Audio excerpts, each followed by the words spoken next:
Hello.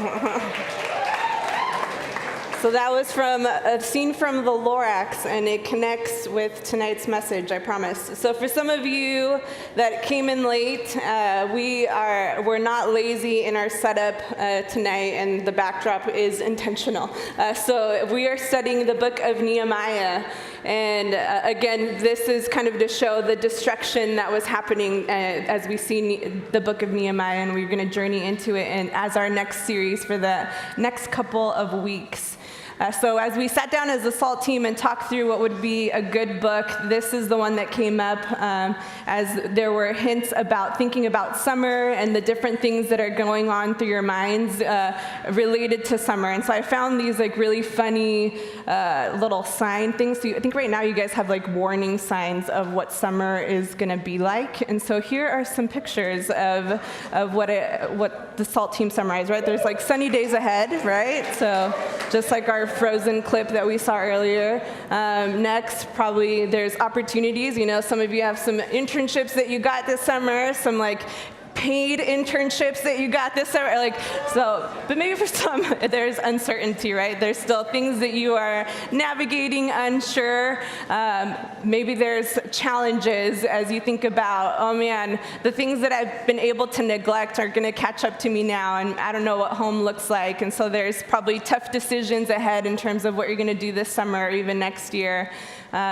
And change, right? It's a big one of maybe for some of our seniors that don't have another school year to kind of enter into, and maybe you're now finding yourself not in one, but in all of these, right? So there is like a mix of, there are things coming ahead and I feel them, but I haven't even thought about really what they are because I don't want to go there. And that's what we see kind of in the book of Nehemiah. And so I'll do kind of a side note. One of the other funny signs that I found that wasn't high resolution enough for me to show, but it said reality check ahead. So like the reality of, oh man, I thought I had more in my bank account than I do. So there's like these reality checks kind of that are going to be happening soon. So we see in the book of Nehemiah it answering a lot of these things of what does it look like to transition out, to enter into change. And it's been fun to kind of do a quick survey of how many people have actually entered into Nehemiah before. And for some people, they have heard this. It's been a sermon series that they've journeyed into.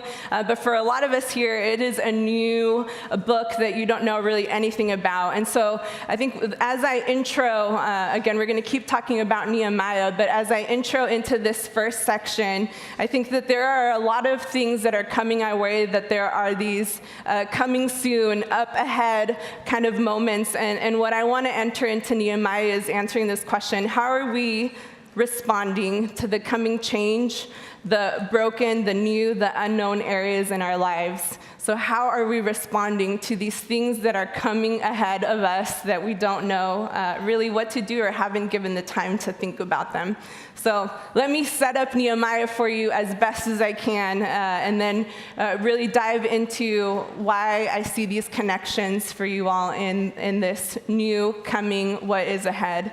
So as I've read the book of Nehemiah, it feels like I'm talking to a friend that I've said, hey, what have you been up to? How's it going? Tell me about what you've been doing. And Nehemiah is written from this first person narrative perspective that is really setting it up of like, here's the month. On this month, I did this, and this is what happened.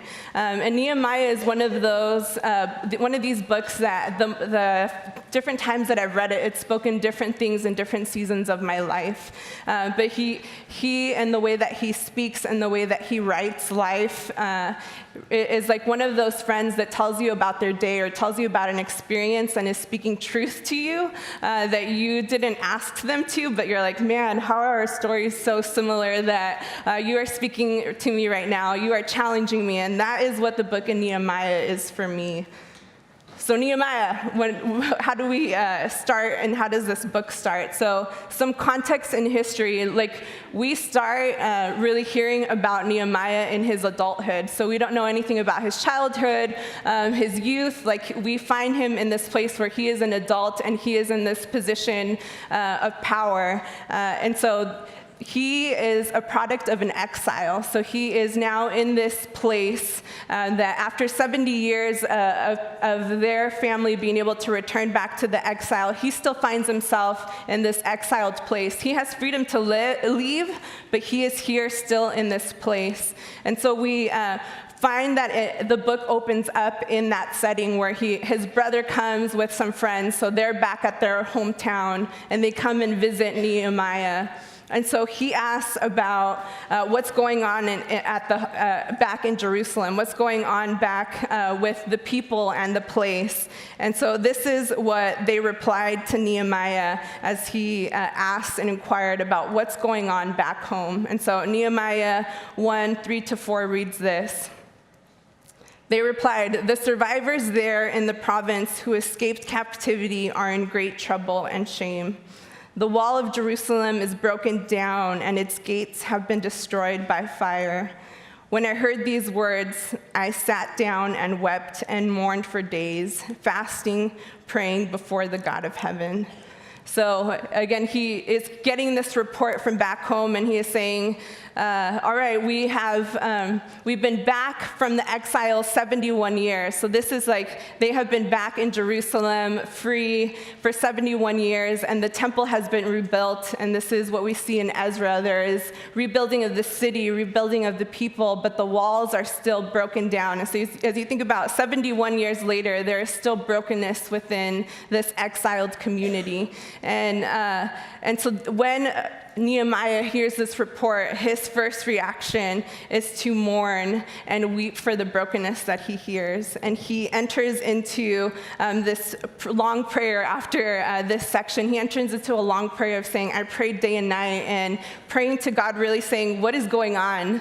I see this brokenness and I don't know what to do. And he is kind of praying for months. And so if I was again to be talking with Nehemiah face to face, and I'm saying, Nehemiah, what have you been up to? What happened? He lays out, hey, I saw this brokenness. I prayed to God for days. Oh, and by the way, I was the cupbearer for the king. So I was in this position of power in this time of brokenness that I saw, brokenness from back home, and I was the cupbearer for the king. And so what is the cupbearer for the king? So in ancient royal palaces, the cupbearer held, it wasn't just like a servant or a slave or a butler, but it was an entrusted responsibility, because he essentially was eating the king's food and drinking whatever the king would drink right before him to make sure that the king didn't die. So if you think about, if I want to live, who do I want to be my bodyguard? Who do I want to save me? That was Nehemiah.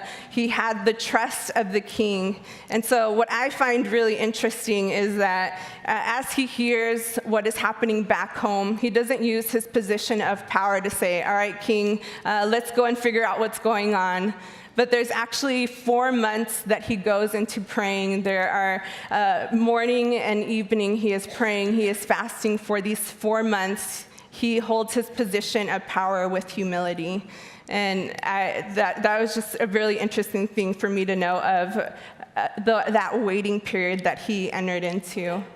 And so as he goes before the king, so this is like 4 months later, he goes before the king, and he, in verse 4-5, within that chapter 2, he says, he enters again before the king, and the king says to him, what is it that you want? And again, this tells us a lot about the character of Nehemiah. When he replied, before he replied, he actually said, I prayed to the God of heaven before I asked the king what was needed. And he went, and that's where he asked the king, hey, these are the things that I need. Here is what I need, and here's the brokenness I see back home, and I need to leave to rebuild it. So this is like me giving the biggest quick overview right now, and I promise I will connect things. So thank you for following me, those who are following me in this story. So the whole thing again, he goes before the king and is saying, here's the need that I have. Give me the space and the time to go to rebuild what needs to be rebuilt. So the whole rest of the book of Nehemiah is really detailing the rebuilding of this wall, the opposition that he faces, the opposition within himself, within the people. There is a peace that he has to bring into the space. And at the end, we see that this wall is built, but it was never about the wall. So let me recap and tell you why this story really hits home to me and how I see myself in the narrative of Nehemiah. So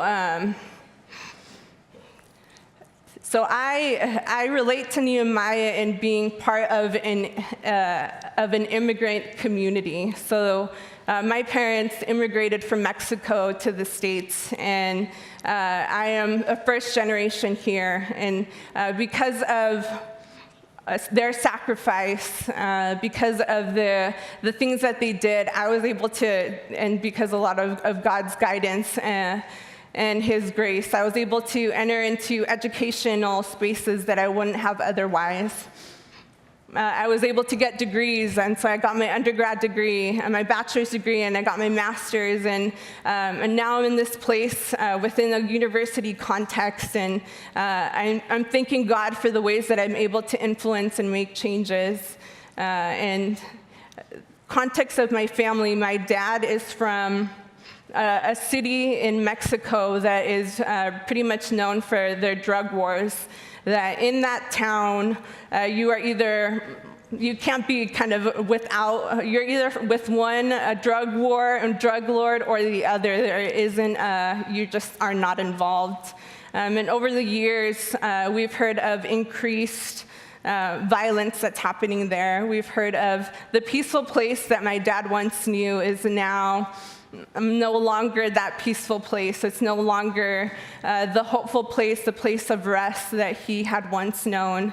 And it's one of those that it has increased over time. And even just recently, in January, I had one of my aunts that passed away that there was a lot of violence that was going on within there, and she couldn't be buried back in her hometown for fear of her family, that if they went to her funeral, that there would be threats to the lives of those who were there.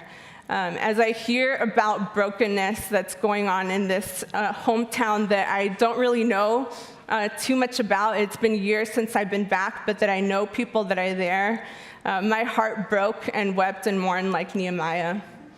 As I thought about how helpless I am in this space and seeing the brokenness that is out there, I felt the pain that Nehemiah felt and said, you understand me in this pain, that I see brokenness and there is nothing that I can do about it. And as I think about the stories that I've heard and the SALT team that shared about how maybe some of you are feeling about going back home, that there are scenarios with family members that you haven't wanted to think about, and that school has been a nice excuse because you have been able to put those family relationships in the back of your mind. Maybe there are true, really relationships that you have to think through differently after this school year, that you're having to make decisions of, wow, this friendship that was really once solid and good is now leading me astray, and I have to think through this relationship differently. And there is brokenness that you are seeing in someone else and brokenness that you are seeing in yourself. And really at the heart of what I see Nehemiah, that he was able to enter into the brokenness of his hometown, that he was able to have strength to continue building this wall, the strength to continue to engage with opposition. He really connected with God in prayer, and what really led him to stay through and stick through the good and the bad and the ugly was the reality of his broken heart towards this community.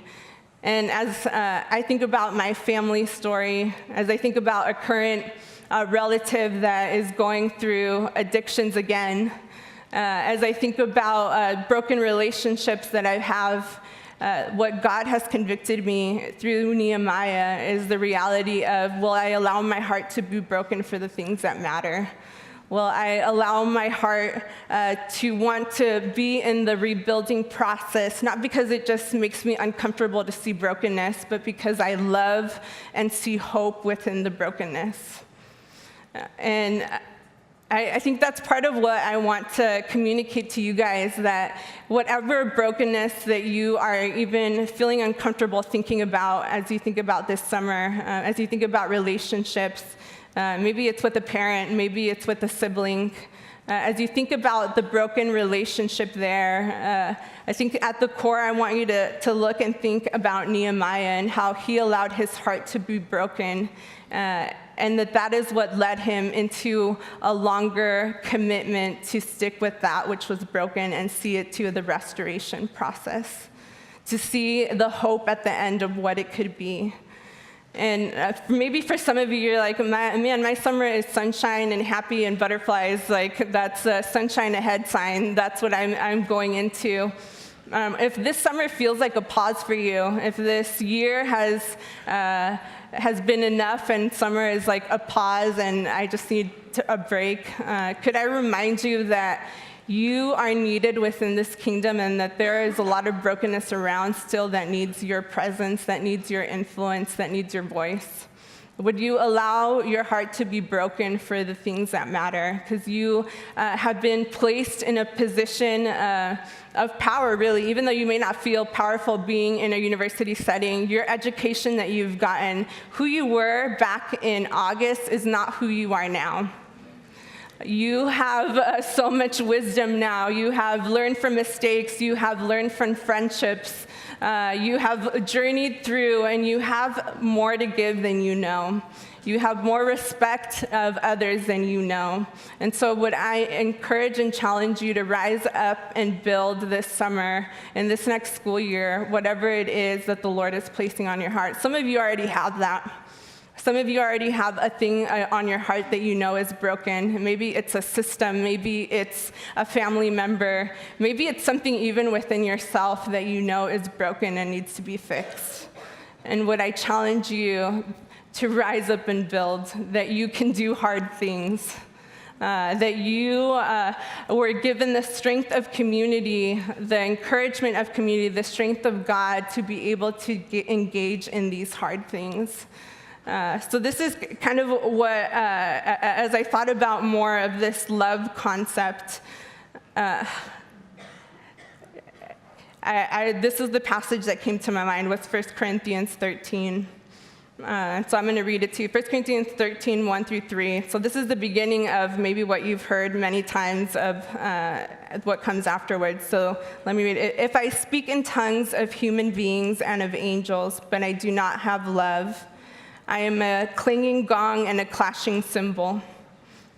If I have the gift of prophecy and I know all the mysteries and everything else, and if I have such complete faith that I can move mountains, but I do not have love, I am nothing.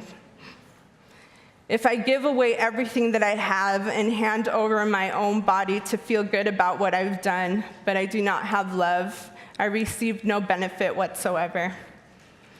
So even as you think about this summer and you already know how the person needs to, what the other person needs to do to fix their life and fix their brokenness, if you're not doing it out of love, my friends, it means nothing. If you already feel like you know how your life needs to be fixed, but you don't have love for yourself in the process, my friend, that means nothing. If you already know how a system should be fixed and changed, but you have not taken the time to listen and sit and hear and love, it means nothing if you get whatever outcome you desired. And that's what I see in Nehemiah. Nehemiah, who took the time to mourn the brokenness. Nehemiah, who took the time to pray and seek God's guidance and what should be done for the rebuilding process. Nehemiah, who took 3 days to inspect the wall and see its brokenness and wasn't eager to say, oh man, well, I'm already here, let me just already start cleaning up. But he took the time, 3 days, to circle around and inspect what the brokenness was and to come up with a strategy and think through how to heal the brokenness. And so I want to kind of end with this. The passage that you may have heard many times, and I'll invite the band to come up. And this is the after what I just read, verses 4 through 6 of 1 Corinthians, is this love, the love passage. And so you're going to hear this read over you, and this is how I want to challenge you. Maybe there's been stuff that you have been avoiding because the pain of brokenness around you feels overwhelming and daunting. As you hear this passage and you hear the words of love, would one of those stick out to you in ways that you need to own that love in that broken area that you see in someone else?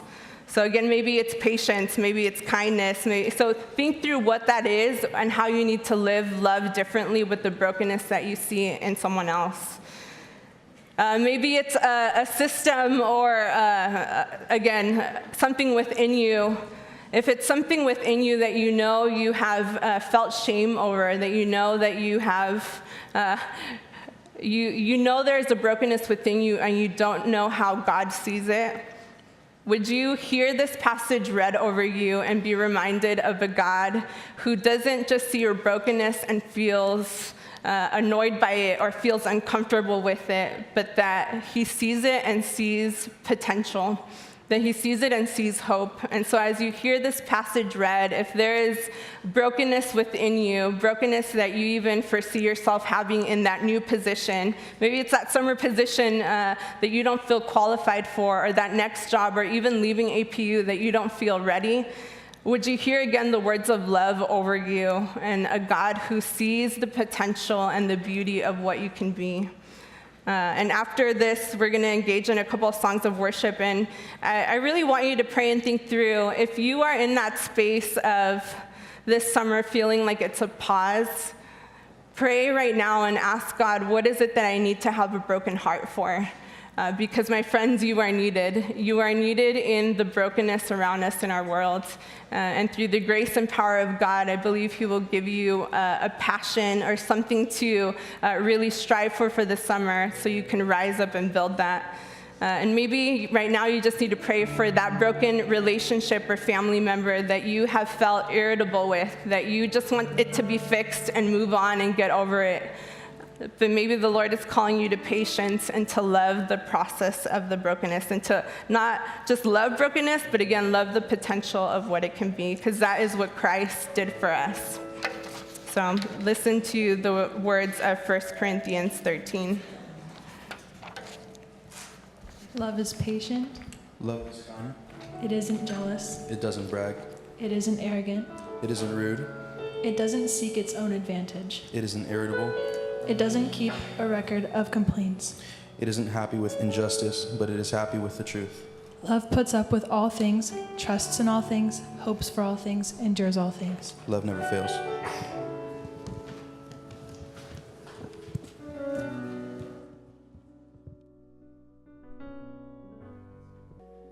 We thank you for who you are, God, that your love overtakes us. God, how can it be that you love us this much? God, help us to consistently be blown away at the love that you have for us. God, that love would transform us. God, that love would encourage us. God, that our brokenness would be healed, that our lives would be different because of the love that you have for us. God, I thank you for this space. I thank you for these people here. God, I thank you that we can join together as brothers and sisters and celebrate the love that you have for each one of us.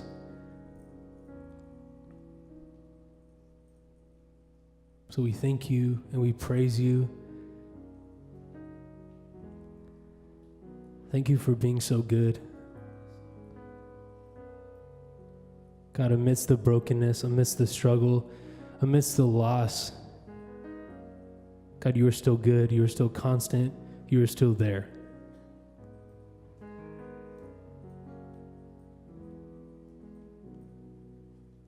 God, thank you for never leaving. God, that your promise stays true, that you will never leave us nor forsake us. So God, we hold on to that. God, we give you our lives. We give you the rest of this night, the rest of this week. God, keep our eyes fixed on you. Help us to focus on the things that matter. God, remove the excess, remove the distractions, remove the things that are holding us back. Give us strength. God, we thank you. In your name, amen. Thank you, guys.